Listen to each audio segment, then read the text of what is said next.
परभणीचे खासदार संजय जाधव सध्या आपल्या संपर्कात आहेत। संजयजी, अत्यंत तणावाची परिस्थिती परभणीत निर्माण झाल्याचं पाहायला मिळत आहे। आंदोलक आणि पोलीस आमने सामने आल्याचं पाहायला मिळत आहे। परभणीत सध्या परिस्थिती तणावाची आहे, कसं बघता तुम्ही आणि काय आवाहन कराल? मी प्रथम काल घडलेल्या घटनेचा पहिले जाहीर निषेध करतो आणि ह्या घटनेच्या माध्यमातून जो काही युवक या ठिकाणी आज रस्त्यावर उतरला मोठ्या प्रमाणात, त्यांच्या मनामध्ये कुठेतरी असंतोष आहे की ह्या मागच्या शक्तीच्या मागे कोणी दुसरा कोणी आहे का?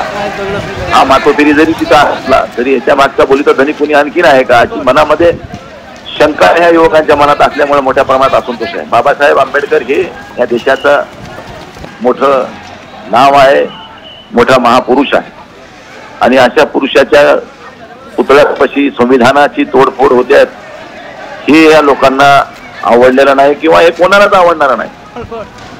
परंतु युवकांनी आता कुठेतरी हे सावरणं गरजेचं आहे। मी समाजातल्या बनते जे असतील, राजकीय क्षेत्रामध्ये काम करणारे पुढारी असतील, या सगळ्याला नम्र विनंती करीन की बाबांनो, परभणी ही आपली आहे, आपण सर्व परभणीकर आहोत आणि परभणीमधली शांतता प्रस्थापित करणं हे आपल्या सगळ्यांचं कर्तव्य आहे।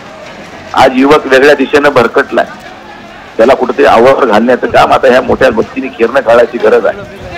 शेवटी आज आम्ही रागाच्या भरात काही करून जाऊ, पण उद्या आम्हालाच निस्तारायचं। त्यामुळे आज आपण जर चुका करताना थोडा आवर घातला तर उद्या आपल्याला ह्या गोष्टीचा त्रास होणार नाही याची काळजी सगळ्यांनी घ्यावी। आज पोलीस प्रशासन बघायची भूमिका जरी घेत असलं तरी उद्या युवकांना घरून धरून आणून त्यांच्यावर गुन्हे दाखल करून त्यांच्यावर कारवाया करणार आणि माझे युवक ठिकाणी शिक्षण घेत आहेत, उद्या नोकरीला पुढे जायचंय, अशा वेळी त्यांना ह्या केसेसचा त्रास होऊ नये याच्यासाठी युवकांनी सुद्धा पुढाकार घेतला पाहिजे। नक्कीच, आणि युवक पुढाकार घेतील असं चित्र सध्या पाहायला मिळू शकतं। आणि धन्यवाद संजयजी, आपण सविस्तर प्रतिक्रिया दिलीत साम टीव्हीशी।